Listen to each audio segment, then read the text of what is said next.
Kashmir TV 71-এ খবর পড়ছে সঞ্জিত হোসাইন। একটি লাইক, শেয়ার ও সাবস্ক্রাইব করে আমাদের সাথেই থাকুন পরবর্তী নিউজটি সাথে সাথে পাওয়ার জন্যই। তুরস্কের তৈরি অস্ত্রবাহী যান বুরান প্রথম রপ্তানি হবে কসোভোয়। তুরস্কের তৈরি অস্ত্রবাহী এ যান বুরানের প্রথম রপ্তানি ইউরোপীয় দেশ কসোভোতে হওয়ার কারণে এ যানটি তুরস্কের বিভিন্ন শীর্ষ প্রতিরক্ষা কোম্পানির সহযোগিতায় উৎপাদন করা হয়েছে। তুর্কি সংবাদ সংস্থা আনাদোলু এজেন্সির দেওয়া তথ্য অনুসারে তুরস্কের বাইরে কসোভোই প্রথম কোনো দেশ যারা বুরান 8X8 আর্ম ভেহিকেল ব্যবহার করবে। এই যানটি বিভিন্ন সামরিক কাজে ব্যবহার করা যায়। প্রথম পর্যায়ে দুটি বুরান অস্ত্রবাহী যান উৎপাদন করে তা কসোভোয় রপ্তানি করা হবে। যানটি উৎপাদন করছে তুরস্কের বাণিজ্যিক ও সামরিক পরিবহন নির্মাতা প্রতিষ্ঠান বিএমসি অটোমোটিভ। বিএমসি অটোমোটিভ তুরস্কের সবচেয়ে বড় সামরিক ইলেকট্রনিক কোম্পানি অ্যাসেলসানের সহযোগিতায় এ যানটি নির্মাণ করেছে। বিভিন্ন সামরিক কাজের উপযোগী এ যানটি অস্ত্রবাহী যানটি উৎপাদন করা হয়েছে তুরস্কের সামরিক বাহিনীর চাহিদা অনুসারে। এ যানটি খুব দ্রুত চলাচল করতে পারে। খারাপ আবহাওয়া ও ভৌগোলিক পরিস্থিতিতেও এ যান দিয়ে সামরিক অভিযান পরিচালনা করা যায়।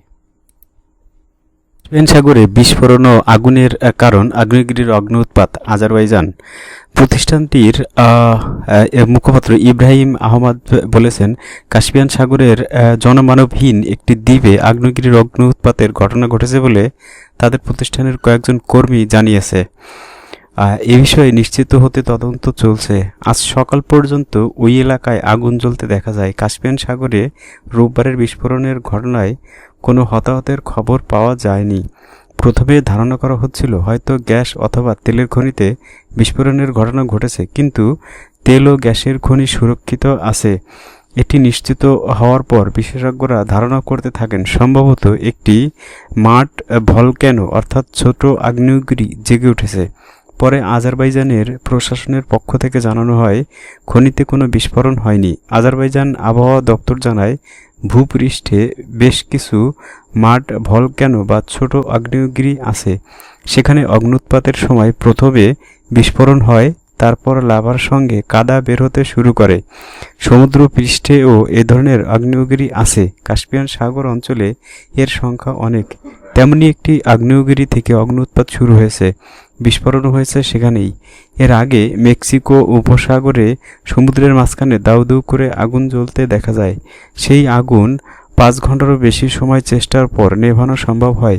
মেক্সিকো উপসাগরে ইউকাটান উপদ্বীপ এলাকার কাছেই শুক্রবার ওই আগুন লেগেছিল। দেশটির জাতীয় তেল উত্তোলন সংস্থা পেমেক্সে জানিয়েছে সমুদ্রের নিচে থাকা পাইপলাইনের গ্যাস লিক হওয়ার কারণে লেগেছিল ওই আগুন। আকাশ প্রতিরক্ষা সংক্রান্ত বিশ্বের সবচেয়ে জটিল প্রযুক্তি ইরানের হাতে রয়েছে, জানিয়েছেন ওই দেশের এক কমান্ডার। ইসলামী প্রজাতন্ত্র ইরানের সেনাবাহিনীর আকাশ প্রতিরক্ষা ইউনিটের প্রধান ব্রিগেডিয়ার জেনারেল আলী রেজা সাবাহিফার্দ বলেছেন, আকাশ প্রতিরক্ষা সংক্রান্ত বিশ্বের সবচেয়ে জটিল প্রযুক্তির এ কথাটি। তিনি আজ দেশের উত্তর পশ্চিমা অঞ্চলের আকাশ প্রতিরক্ষা ব্যবস্থা প্রদর্শনের সময় এ কথা বলেন। তিনি আরও বলেন, ইরানের বিজ্ঞানীরা আকাশ প্রতিরক্ষা সংক্রান্ত সর্বাধুনিক প্রযুক্তি অর্জন করতে সক্ষম হয়েছেন। এসব প্রযুক্তির সাহায্যে প্রয়োজনীয় সরঞ্জাম তৈরি করা হয়েছে। সাবাহিফার্দ বলেন, আকাশ প্রতিরক্ষার ক্ষেত্রে স্বনির্ভরতা অর্জনের পথেও অনেক গুরুত্বপূর্ণ কাজ হয়েছে এবং এর ফলে বিমান প্রতিরক্ষা বাহিনী এখন অনেক বেশি শক্তিশালী অবস্থানে পৌঁছে গেছে। তিনি বলেন, ইরানের আকাশ প্রতিরক্ষা বাহিনী এখন এমন পর্যায়ে পৌঁছেছে যে আঞ্চলিক দেশগুলোর পাশাপাশি আন্তর্জাতিক শক্তির সঙ্গেও প্রতিদ্বন্দ্বিতা করতে পারে। তিনি আজ ইরানের উত্তর পশ্চিমাঞ্চলীয় আকাশ প্রতিরক্ষা ইউনিট পরিদর্শনের সময় সর্বশেষ সাফল্য নিয়েও কথা বলেন। সেখানে তিনি বিভিন্ন প্রতিরক্ষা ব্যবস্থা, কামান ইউনিট ও গোয়েন্দা বিভাগের কার্যক্রমও পরিচালনা করেন।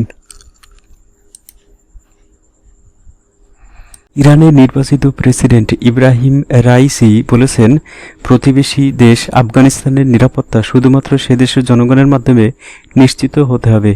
বিদেশি সেনা উপস্থিতি এই অঞ্চলে কেবল নিরাপত্তাহীনতা বৃদ্ধি করবে বলেও তিনি মন্তব্য করেন। রাইসি রোববার পাকিস্তানের প্রধানমন্ত্রী ইমরান খানের সঙ্গে এক টেলিফোন আলাপে এ মন্তব্য করেন। এ সময় তারা দ্বিপক্ষীয় স্বার্থ সংশ্লিষ্ট বিভিন্ন বিষয়ে আলোচনা করেন। আফগানিস্তানের চলমান পরিস্থিতিতে উদ্বেগ প্রকাশ করে ইরানের নির্বাচিত প্রেসিডেন্ট বলেন, আফগানিস্তানের নিরাপত্তা আমাদের কাছে অত্যন্ত গুরুত্বপূর্ণ এবং এই নিরাপত্তা আফগানদের মাধ্যমেই প্রতিষ্ঠিত হতে হবে।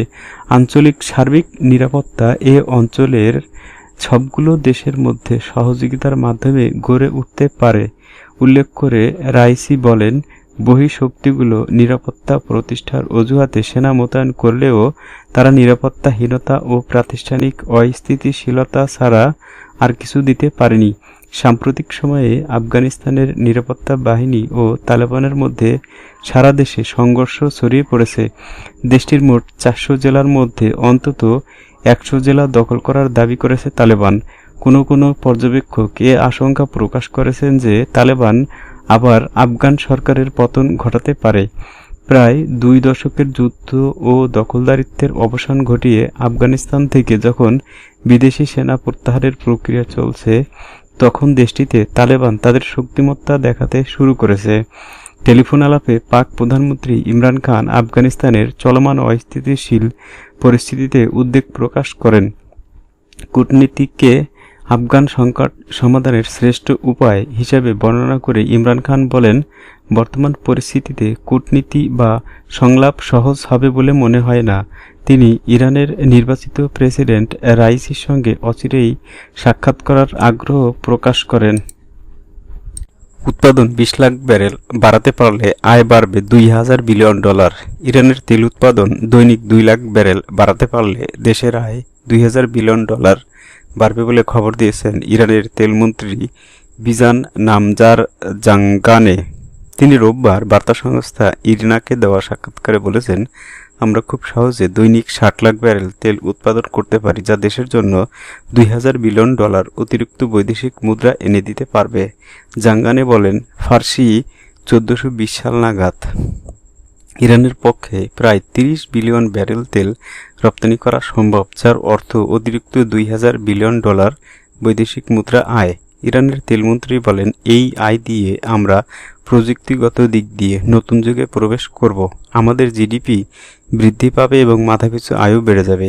ইরানের তেলমন্ত্রী বিজান নামজাদার জাঙ্গানে 3 বছরের বেশি সময় ধরে ইরানের তেল রপ্তানি প্রায় বন্ধ থাকার পর আবার এই তেল আন্তর্জাতিক বাজারে প্রবেশ করলে কী পরিস্থিতি তৈরি হতে পারে এমন প্রশ্নের উত্তরে জাঙ্গানি বলেন, ইরানের তেল আবার রপ্তানি শুরু হলে আন্তর্জাতিক বাজারে এর তেমন কোনো নেতিবাচক প্রভাব পড়বে না। এর কারণ হিসেবে তিনি বলেন, তেলের বাজার নিয়ন্ত্রণের মতো উপযুক্ত পদক্ষেপ তেল রপ্তানিকারক দেশগুলোর সংস্থা ওপেক নিতে পারবে। ইরানের তেলমন্ত্রী বলেন, গত 3 বছরে আমেরিকার একতরফা নিষেধাজ্ঞা চলার সময় দেশের তেল খাতে বহু প্রকল্প বাস্তবায়ন করা হয়েছে। কাজেই নিষেধাজ্ঞা উঠে যাওয়ার অল্প কিছু সময়ের মধ্যে ইরান তেল রপ্তানির দিক দিয়ে নিষেধাজ্ঞা পূর্ববর্তী অবস্থায় ফিরে যেতে পারবে। ফিলিস্তিনি বন্দী মুক্ত করার উপায় জানা আছে বললেন হামাস নেতা। ফিলিস্তিনির ইসলামী প্রতিরোধ আন্দোলনের হামাসের নেতা খালেদ মিশাল বলেছেন, দখলদার ইসরায়েলের সঙ্গে বন্দী বিনিময় ইস্যুটির কোনো অগ্রগতি হয়নি। তবে প্রতিরোধ সংগ্রামীরা জানে দখলদার ইসরায়েলের হাত থেকে কিভাবে বন্দী মুক্ত করতে হয়। তিনি আরও বলেন, ফিলিস্তিনিরা ডিল অব দ্য সেঞ্চুরির মতো বড় ষড়যন্ত্র ও শেখ জাররাহ নিয়ে অপতৎপরতা সাহসিকতার সঙ্গে মোকাবেলা করতে পেরেছে। অন্যান্য ষড়যন্ত্রও মোকাবেলা করা সম্ভব হবে। তিনি বলেন, যেসব দেশ দখলদার ইসরায়েলের মাধ্যমে সমস্যা সমাধানে বিশ্বাসী তারা ভুল করছে। মুসলিম উম্মাহর জন্য দখলদার ইসরায়েল এক মহা বিপদ বলে তিনি মন্তব্য করেন। সম্প্রতি দখলদার ইসরায়েল ঘোষণা করেছে, ফিলিস্তিনিরা তাদের সব বন্দীকে মুক্তি না দেওয়া পর্যন্ত ক্রসিং পয়েন্ট খোলার অনুমতি দেওয়া হবে না এবং আন্তর্জাতিক কোনো সাহায্য গাজায় যেতে পারবে না। এছাড়া তারা গাজার পুনর্গঠনের কাজও আটকে দেবে। এছাড়া ইহুদিবাদী ইসরায়েল হামাসের শর্ত শিথিল করার দাবি জানিয়ে বলেছে, হামাস যে সংখ্যক বন্দী মুক্তি দিতে চাচ্ছে সেটা গ্রহণযোগ্য নয়। বন্দির সংখ্যা কমাতে হবে। তবে হামাস দখলদার ইসরায়েলের এই দাবি প্রত্যাখ্যান করে বলেছে, দখলদার ইসরায়েল অন্য ইস্যুগুলোকে বন্দি বিনিময়ের সঙ্গে সম্পর্কযুক্ত করার চেষ্টা করছে, যা গ্রহণযোগ্য নয়, এবং কেবলমাত্র বন্দি বিনিময়ে বন্দি মুক্তি দেওয়া হবে। সিরিয়ায় আমেরিকার বৃহত্তম সেনা ঘাঁটিতে ধারাবাহিক বিস্ফোরণ ঘটেছে। সিরিয়ায় আমেরিকার সর্ববৃহৎ সেনা ঘাঁটিতে ধারাবাহিক কয়েকটি বিশাল বিস্ফোরণ হয়েছে বলে খবর পাওয়া গেছে। আরব এই দেশটির পূর্বাঞ্চলীয় দেইর আজ-জোর প্রদেশের আল ওমর তেলক্ষেত্রের কাছে ওই মার্কিন সেনা ঘাঁটি অবস্থিত। সিরিয়ার একাধিক সূত্রের উদ্ধৃতি দিয়ে ইয়েমেনের আল মাসিরা টেলিভিশন নেটওয়ার্ক জানিয়েছে, ধারাবাহিক কয়েকটি বিস্ফোরণে মার্কিন ঘাঁটি কেঁপে উঠেছে।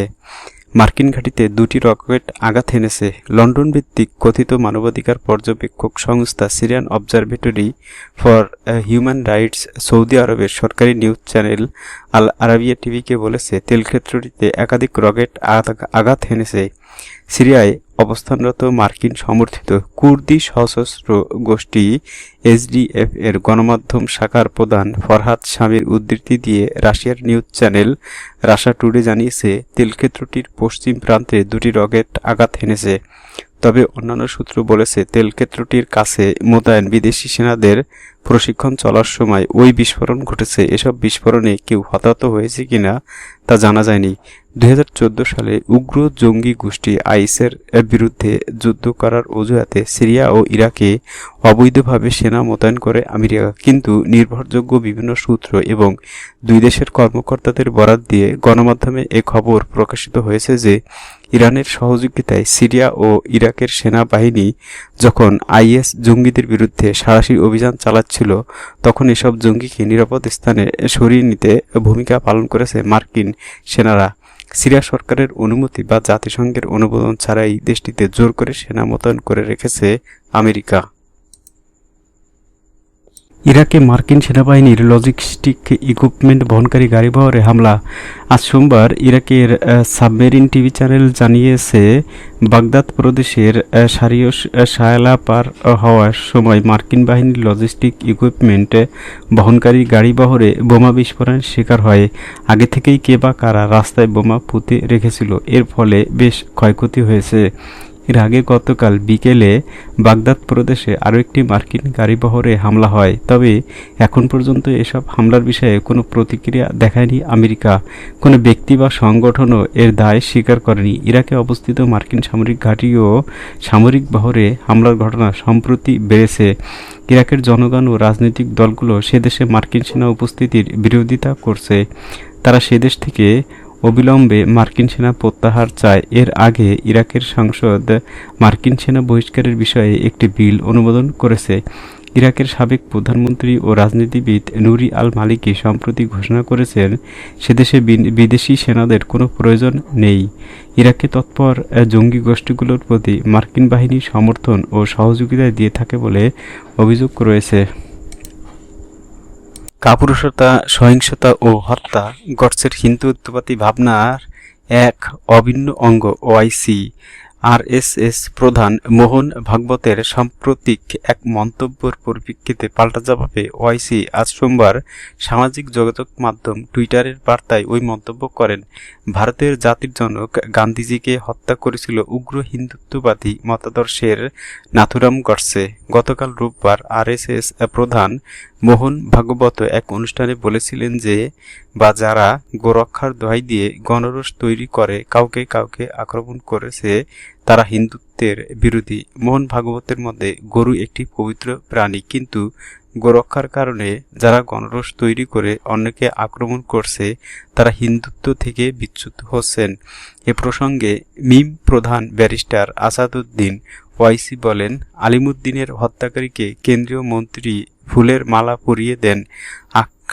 লাখের হত্যাকারীদের মৃতদেহের উপর দেশের জাতীয় পতাকা দিয়ে দেওয়া হয়। আসিফের হত্যাকারীদের সমর্থনে মহাপঞ্চায়েত ডাকা হয়, যেখানে বিজেপির মুখপাত্র জানতে চান, আমরা কি হত্যাও করতে পারি না? ওয়াইসি বলেন, আরএসএস এর ভাগবত বলেছেন, গণপিটুনি প্রদানকারীরা হিন্দুত্ব বিরোধী। এরপরেই ওয়াইসি গরু রক্ষাকে কেন্দ্র করে উগ্র হিন্দুত্ববাদী তথাকথিত গোরক্ষকদের গণপিটুনিতে বিভিন্ন সময়ে মুসলিমদের হত্যার ঘটনা প্রসঙ্গে বলেন, এই অপরাধীরা গরু ও মহিষের মধ্যে পার্থক্য জান না, কিন্তু জুনায়েদ, আখলাক, পহেলু ও আকবর আলিমুদ্দিনের নামই হত্যা করার জন্য যথেষ্ট ছিল। এই বিদ্বেষ হিন্দুত্ববাদের উপহার।